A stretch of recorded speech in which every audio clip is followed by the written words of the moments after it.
आज की इस वीडियो में हम बात करने वाले हैं स्टूडेंट के बारे में कि स्टूडेंट के लिए क्या ज़रूरी है। आप कोई भी कंपटीशन एग्ज़ाम के लिए तैयारी कर रहे हैं या कोई भी प्रिपरेशन या बोर्ड के लिए तैयारी कर रहे हैं तो आपको मालूम होना चाहिए कि इसमें क्या चीज़ ज़रूरी है और क्या चीज़ हमारे लिए ज़रूरी नहीं। Every child is special. ये कोरी बकवास है, तो कोई यूनिक पर्सनालिटी नहीं है। ये प्रॉब्लम्स हर साल हजारों बच्चों के साथ होती है। कोई भी सोल्जर को अगर युद्ध में भेज दिया जाता है और बोलता है जाके लड़ो, तो वो व्यक्ति लड़ नहीं सकता। अगर वो लड़ने चला गया तो वो मर जाएगा, क्योंकि उसको रूल कायदा कानून मालूम ही नहीं कि उसके लिए क्या चीज़ ज़रूरी है, क्या चीज़ का हमको तैयारी करने आना चाहिए युद्ध के लिए। इसलिए भी आप भी कोई भी प्रिपरेशन या कोई भी कंपटीशन एग्ज़ाम के लिए तैयारी करें तो पहले आपको आज इस वीडियो में 7 चीज़ बताया गया है। आप 7 में से 6 चीज़ का सही से पालन कर लेते हैं, अच्छा सही से अपने जीवन में उपयोग कर लेते हैं, चाहे अप्लाई कर लेते हैं, तो आप भी पास हो जाएगा। कंपटीशन एग्ज़ाम को लड़ सकते हैं, आप पास कर सकते हैं उसमें अच्छा नंबर ला के। सबसे पहला है चॉइस, कि आप करना क्या चाहते हैं। अगर कोई भी कंपटीशन एग्ज़ाम के लिए तैयारी कर रहे हैं तो आप अपने हिसाब से चुनिए कि हम ये करेंगे। ये नहीं कि दोस्त के कहने पे या दोस्त बोल रहा है कि नहीं जेई ले लो अच्छा रहेगा, उसमें अच्छे से पढ़ेंगे, हम लोग एक साथ करेंगे, दोस्त ले लिया तो हम भी ले लेते हैं। या पेरेंट्स बोल रहा है यूपीएससी का एग्ज़ाम के लिए तैयारी करने के लिए या प्रिपरेशन करने के लिए हम वो करते हैं, चला जाते हैं मुखर्जी नगर।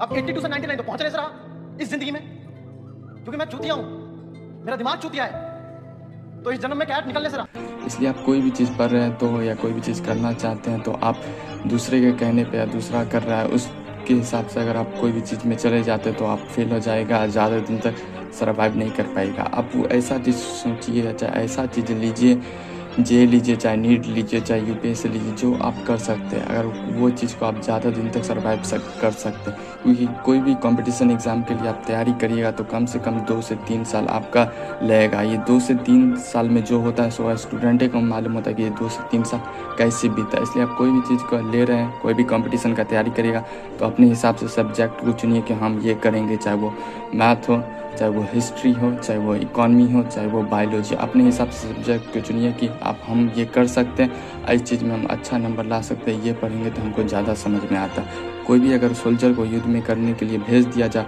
और उसको मालूम ही नहीं, उसका मन नहीं है कि हमको जाना है युद्ध में, अगर उसको भेज दिया जाए तो वो मर के आएगा। इसलिए आप भी कोई भी कंपटीशन के लिए तैयारी करें तो आप अपने मन से जाइए, अपने हिसाब से जाइए और ट्रेनिंग करके जाइए कि हाँ ये चीज़ करेंगे, ये ज़्यादा दिन तक हम सर्वाइव कर सकते हैं।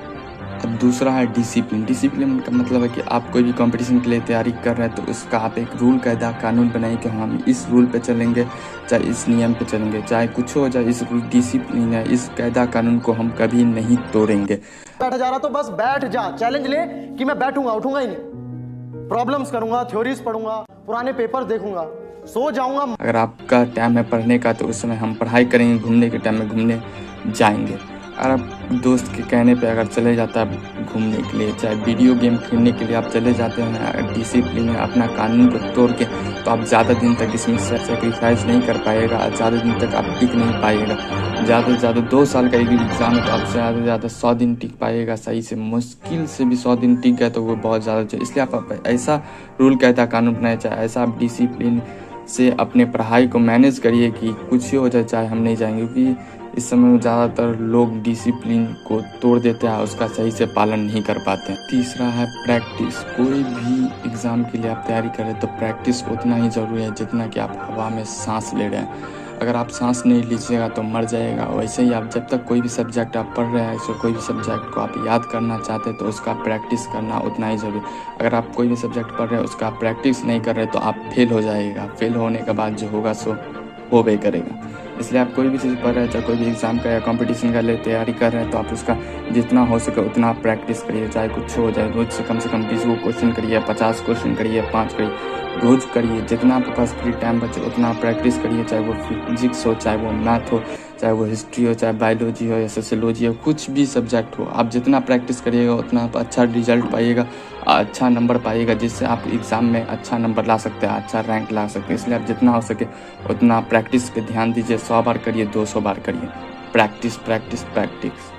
और चौथा जो आपके लिए बहुत ज़्यादा ज़रूरी है, रूटीन। आप रूटीन होना एक बहुत ज़्यादा ज़रूरी है। आप उसमें रूटीन में ये नहीं लिखिए कि हम 16 घंटा पढ़ेंगे या 17 घंटा पढ़ेंगे। रूटीन आप ऐसा बनाइए कि रोज़ पढ़ेंगे कम से कम 8 घंटा, चाहे कुछ हो जाए। और ये ड्रामा ज़्यादा दिन नहीं करना। कितने दिन? 21 दिन। 21 दिन में कोई भी आदत लग जाती है। सारी नई रूटीन बना लीजिए कि हाँ आज छोड़ देते हैं, कल से हम रूटीन बनाए 16 घंटा पढ़ेंगे। नहीं, आज ही आपके पास 1 घंटा बाकी है तो आज से स्टार्ट करिए, आज से पढ़ना शुरू करिए। और रोज़ कम से कम आप सोचिए कि हम 8 घंटा पढ़ेंगे, चाहे कुछ हो जाए। 1 घंटा हम फिजिक्स को देंगे, चाहे 2 घंटा आप मैथ को दीजिए। आप अपना रूटीन बनाइए। अगर आप 15-16 घंटा का रूटीन बनाते तो आप सही से 2 से 3 दिन सर्वाइव कर पाएगा। उसके बाद आपका शरीर नहीं ले पाएगा कि हम इसको इतना दिन तक मैनेज कर सके, या इतना दिन तक आपका दिमाग बोझ ले पाएगा। इसलिए आप ऐसा रूटीन बनाइए कि कम से कम रोज़ 8 घंटा पढ़ेंगे, और जितना हो सके उतना आप अच्छा रूटीन बनाइए। अपना आप घूमने का समय फिक्स कर लीजिए कि हाँ इस समय घूमने जाना है दोस्तों के साथ, या इस समय किसी से बात करना है। इसलिए आप कोई भी चीज़ करें तो आप रूटीन के हिसाब से करिए। गेमिंग के समय में गेमिंग करिए, और पढ़ाई के समय में आप पढ़ाई करिए। और 5वां है मैथड, मतलब तरीका। आप किसी भी चीज़ या कोई भी कंपटीशन के लिए तैयारी करें तो उसके बारे में आपको तरीका मालूम होना चाहिए कि इस एग्ज़ाम में क्वेश्चन कितना पूछता है, कौन से सब्जेक्ट या कौन से बुक से कितना ज़्यादा क्वेश्चन पूछता है। कोई भी क्वेश्चन को हल करने के लिए इसका तरीका क्या है। कोई भी सब्जेक्ट का पढ़ाई कर रहे हैं, कोई भी सब्जेक्ट को सही से क्वेश्चन करने जाते तो उसका मेथड या तरीका मालूम होना चाहिए। शॉर्ट तरीका जितना हो सके, जितना अच्छा तरीका जो आपको समझ में आ रहा है उस तरीका पे आप ध्यान दीजिए कि हम इस तरीका से पढ़ेंगे तो समझे। और कोई चीज़ को आप पढ़ रहे हैं उसमें सही से अच्छा क्या होगा उससे, क्या होगा उससे, नहीं होगा क्या, अच्छा ही पढ़ाएंगे ना, वो तो ये भी पढ़ा रहे। समझ में नहीं करते हैं उसका अच्छा तरीका, आपको मालूम ही नहीं कि इसको लॉन्ग टर्म से कैसे याद कर सकते हैं, ज़्यादा दिन तक कैसे याद कर सकते हैं, तो ये आपके लिए बहुत ज़्यादा घातक साबित हो सकता है। आप किसी भी चीज़ एग्ज़ाम के लिए सही से प्रिपरेशन नहीं कर सकते, आज ज़्यादा दिन तक सर्वाइव नहीं कर सकते। इसलिए आपको सही तरीका मालूम होना चाहिए कोई भी एग्ज़ाम का या सब्जेक्ट को पढ़ने के लिए। छठा है डिस्ट्रैक्शन, क्योंकि हम लोग जिस उम्र में कंपटीशन एग्ज़ाम के लिए तैयारी करने जाते हैं उस समय हमारा उम्र ही ऐसा होता है कि डिस्ट्रैक्ट होना तो वाजिब है। चाहे वो कोई व्यक्ति, चाहे कितना भी इंटेलिजेंट हो या कितना भी ख़राब स्टूडेंट हो, हर स्टूडेंट डिस्ट्रैक्ट होवे करता है। चाहे वो रिलेशनशिप में आ जाता है, चाहे वो किसी अल्कोहल को लेने लगता है, या वीडियो गेम खेलने लगता है, या सोशल मीडिया पे स्क्रॉलिंग करने लगता है, या घूमने फिरने में डिस्ट्रैक्ट इतना हो जाता है आज कोई हद नहीं। इसलिए आप जितना हो सके उतना आप डिस्ट्रैक्शन को काटिए कि हाँ हम सोशल मीडिया का कम से कम यूज करेंगे। रिलेशनशिप में बाय लक जे वो करेंगे तो अच्छा रिलेशनशिप में चाहेंगे जो हमारे लिए फ़ायदा दे सके और उसमें सही से हम सर्वाइव कर पाए। नहीं आप मज़ा के चक्कर में चले गए, डिस्ट्रैक्ट हो गए तो आप एग्जाम में सर्वाइव नहीं कर पाएगा, आप फेल हो जाएगा। फेल होने के बाद जो मज़ा आता है सो ये करता है। बहुत तकलीफ होती है जब आप योग्य हो।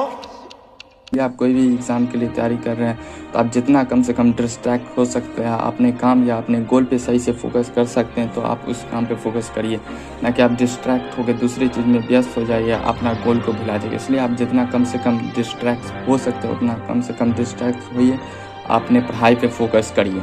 और 7वां है फेलियर। ये बात किसी से छुपी हुई नहीं है कि कोई भी आप एग्ज़ाम के लिए तैयारी कर रहे हैं, चाहे वो जेईई का हो, चाहे वो नीट का हो, चाहे यूपीएससी का हो, हर एग्ज़ाम में कम से कम 15 या 12 लाख बच्चा बैठे करता है। प्रोबेबिलिटी होती है 1 से 2%। इसलिए आप कोई भी एग्ज़ाम के लिए तैयारी कर रहे हैं तो आप हमेशा सोच के करिए कि हमको अच्छे से पढ़ाई करना है और जितना अच्छा हम पढ़ सकते हो उतना मेरे लिए ही अच्छा रहेगा। इसलिए आप कोई भी एग्ज़ाम के लिए तैयारी कर रहे हैं तो उसमें आप फेलियर होना तो बहुत ज़्यादा, क्योंकि जो भी व्यक्ति पढ़ाई कर रहा है 100 में से 1 बच्चा पास होगा। इसलिए आप कोई चीज़ का तैयारी कर रहे हैं तो आप सही से तैयारी करिए। बोलने के ऊपर में बोल सकते हैं कि फेलियर के बाद जो महसूस होता है सो हम जान सकते हैं। पता ना कभी कभी बड़ा मजबूर हो जाता है, चाह के बिना कुछ कर नहीं पाता है। समझ तो कोई नहीं समझ जिस बंदे पे बीत रही है ना। लेकिन कोई व्यक्ति नहीं जानता है कि फेलियर के बाद जो बच्चा पे बीतता है वो क्या होता है। इसलिए आप कोई भी चीज़ का तैयारी कर रहे हैं तो अच्छे से तैयारी करिए और शुरू कर दीजिए। नामा जो हम बोलेंगे सीधा जाओ और शुरू करो, पढ़ना स्टार्ट करो। ये सब भाषण या डिस्ट्रैक्शन से बचो और अपने गोल पे फोकस करो। जाओ और पढ़ना स्टार्ट करो। तू लेट है इसलिए थोड़ा पीछे है, पर अकेला नहीं है। लास्ट मोमेंट तक लड़ेंगे, आईआईटी क्रैक करेंगे, ठीक है? खड़े हो कपड़े झाड़, किस्मत अभी सोई नहीं, बोल अपने आप को कि तुझसे ऊपर कोई